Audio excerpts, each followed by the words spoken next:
प्रश्न है, हिंदी साहित्य का इतिहास कृति के लेखक हैं। पहले ऑप्शन सुनो। डॉक्टर हजारी प्रसाद द्विवेदी, आचार्य रामचंद्र शुक्ल, बच्चन सिंह, गासाद तासी। आचार्य रामचंद्र शुक्ल। बड़ा निशान लगाया। क्या है? ब्राह्मण पत्रिका के संपादक है। ऑप्शन एक है बालकृष्ण भट्ट, दो है प्रेमचंद, तीसरा है प्रताप नारायण मिश्र, चौथा है बद्री नारायण चौधरी। प्रताप नारायण मिश्र। ग है, म्यूट करो। अगला है, हम और हमारा आदर्श निबंध के लेखक हैं डॉक्टर हजारी प्रसाद द्विवेदी, डॉक्टर श्याम सुंदर दास, डॉक्टर एपीजे अब्दुल कलाम, जयनेंद्र कुमार। बहुत अच्छे, वेरी गुड। क्या है? निम्नलिखित में से जयशंकर प्रसाद की रचना है गोदान, सूरज का सातवां घोड़ा, चंद्रगुप्त, अंधा युग। अगला है, पंचलाइट कहानी के रचनाकार हैं।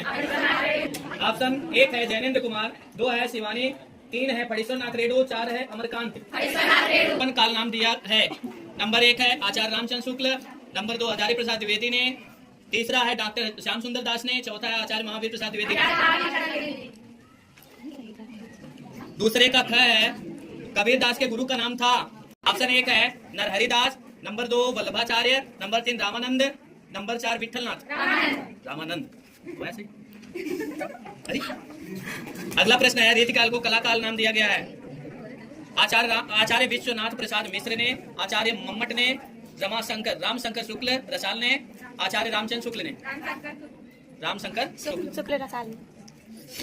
अगला प्रश्न है, यामा के रचनाकार हैं सूर्यकांत त्रिपाठी निराला, जयशंकर प्रसाद, माखनलाल चतुर्वेदी, महादेवी वर्मा।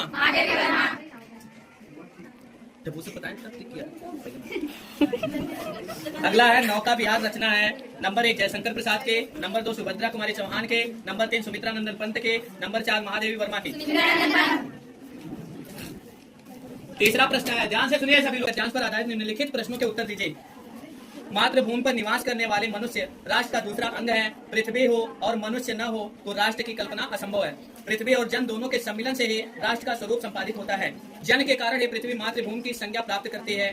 पृथ्वी माता है और जन सच्चे अर्थों में पृथ्वी का पुत्र है। माता भूमि पुत्रो अहम पृथिव्या, भूमि माता है, मैं उसका पुत्र हूँ। जन के हृदय में इस सूत्र का अनुभव ही राष्ट्रीयता की कुंजी है। इसी भावना से राष्ट्र निर्माण के अंकुर उत्पन्न होते हैं। ये इतना जो है रेखांकित अंश है। उपर्युक्त गद्यांश का के पाठ और लेखक का नाम बताइए। लिखो राष्ट्र का स्वरूप।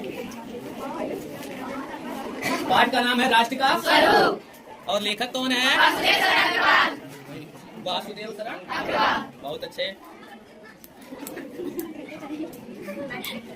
अगला प्रश्न है गद्यांश के रेखांकित अंश की व्याख्या कीजिए। तो इसमें गद्यांश का रेखांकित अंश है, जन के हृदय में सूत्र का अनुभव ये राष्ट्रीयता की कुंजी है। लोगों के हृदय में, लेखक का कहना है कि लोगों के हृदय में राष्ट्रीयता की भावना उत्पन्न हो जाए तो यही क्या है? राष्ट्रीयता की सबसे बड़ी कुंजी है।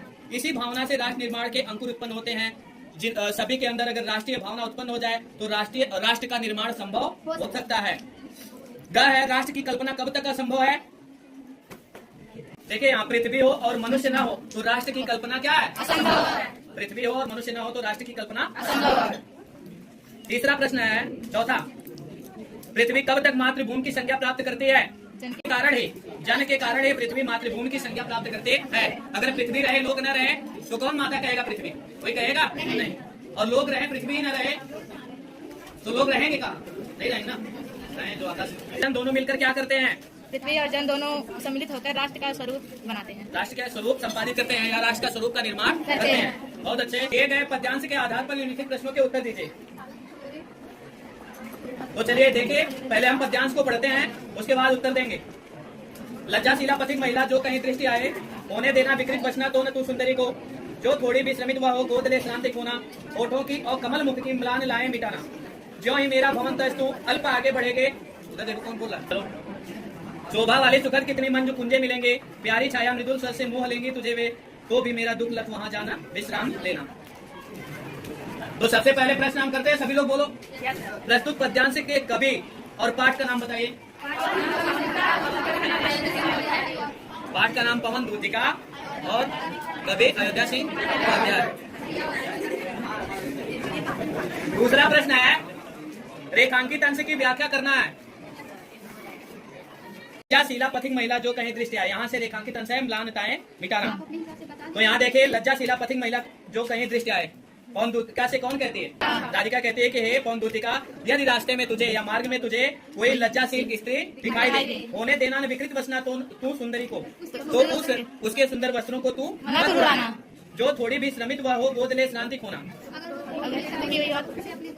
यदि वह थोड़ी सी भी थकी हुई हो तो तू उसे अपनी गोद में लेकर उसकी थकान को दूर करना। होठों की और कमल मुख की म्लानताएं मिटाना। इस प्रकार से तू उसके होठों और कमल के समान मुख की मलिनताओं को दूर करना। ग वाला है तीसरा प्रश्न, राधा पौनदूतिका को किस बात के लिए मना करती है? आया मिथुन सर से मोह लेंगी तुझे वे, तो भी मेरा दुख लख वहां जा न विश्राम करना। कहते हैं कि हे पौनदूतिका, तू मेरे दुख का ख्याल रखना और वहां एक पल के लिए भी रुकना मत।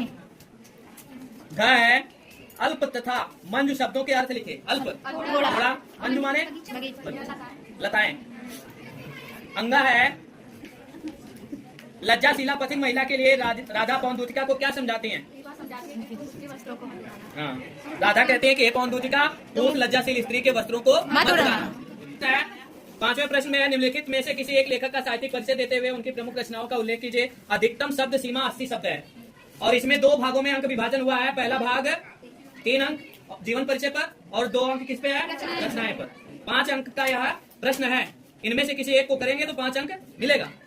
दूसरा है ख है, इसमें एक कवि का जीवन परिचय लिखना है। निम्नलिखित में से किसी एक कवि का साहित्यिक परिचय देते हुए उनकी प्रमुख रचनाओं का उल्लेख कीजिए, जिसका भी अधिकतम शब्द सीमा कितना है? 80। इसे भी 2 भागों में विभाजित किया गया है। इनमें से जिनका भी याद रहेगा ऑप्शनल है, पहला दूसरा तीसरा कोई भी याद रहे उसको आप करेंगे तो 5 नंबर मिलेगा। 6वां प्रश्न है, ध्रुव यात्रा कहानी के उद्देश्य पर प्रकाश डालिए अथवा लाठी कहानी का कथासार स्पष्ट कीजिए। इन दोनों में से जो भी पढ़े रहो उसको करो और शब्द सीमा इसका भी कितना है? 80। यह भी 5 नंबर का प्रश्न। 7वां है, स्वपठित खंड काव्य के आधार पर किसी एक खंड के प्रश्न का उत्तर लिखे। यह जिला वाइज है ना, जनपद वाइज है। आपको जो पढ़ने के लिए कहा गया है, आपके जिला में जो पढ़ाया जाता है उसका आप उत्तर देंगे। गद्यांश, दिए गए संस्कृत गद्यांशों में से किसी एक का संदर्भ हिंदी में अनुवाद कीजिए। जैसे पहला आपका दिया गया, धन्य वयम भारत देश यत्र समूलसति जनमानस पावनी। यह किस पाठ से है?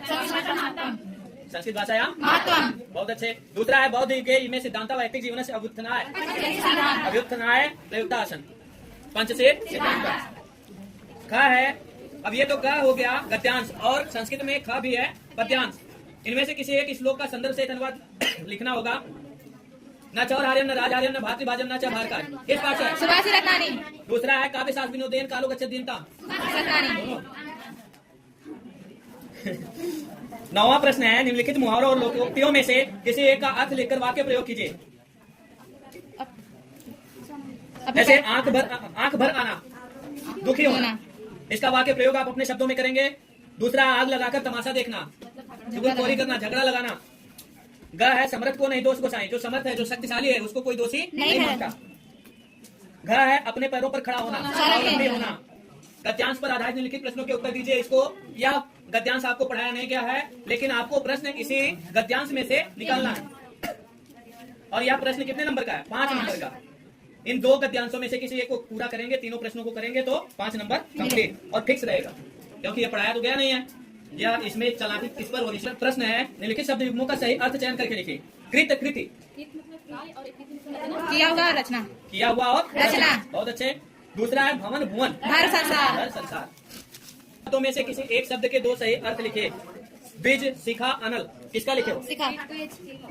बीज का दाता पक्षी, गौ ब्राह्मण। अनल का अग्नि और बात। गाय। निम्नलिखित वाक्यांशों के लिए एक सही शब्द का चयन करके लिखिए। ईश्वर में विश्वास करने वाला। गाय है प्रश्न, निम्नलिखित में से किन्हीं 2 वाक्यों को शुद्ध करके लिखे। नगर का वातावरण शांतमय था। दूसरा है, मेरी अंतरात्मा गवाही नहीं देती, नहीं दे रही। तो आगे चलो। 12वां प्रश्न है, वीर अथवा 12वें का है, वीर रस अथवा करुण रस का स्थायी भाव के साथ उदाहरण अथवा परिभाषा लिखिए। उदाहरण अथवा परिभाषा हो जाएगा। हाँ, हो गया था, मतलब अब हो जाएगा। ख है, रूपक अथवा अतिशयोक्ति अलंकार, ये भी हो गया। ग है, दोहा अथवा सवैया, दोहा हो गया। 13वां है, बढ़ते हुए डेंगू की रोकथाम के लिए मोहल्ले की नालियों की समुचित सफाई हेतु नगर निगम के स्वास्थ्य अधिकारी को एक पत्र लिखे। ये भी हो जाएगा कि नहीं? पत्र तो बहुत आसान है, कर दोगे। अपने विद्यालय के प्रधानाचार्य को शुल्क मुक्ति के लिए एक पत्र लिखे। ये भी इसका वीडियो पड़ा है, देख लें। निम्नलिखित विषयों में से किसी एक पर अपनी भाषा शैली में निबंध लिखे। इनमें से एक निबंध लिख लोगे तो आपको 7, 2, 9 नंबर फिक्स हो जाएगा।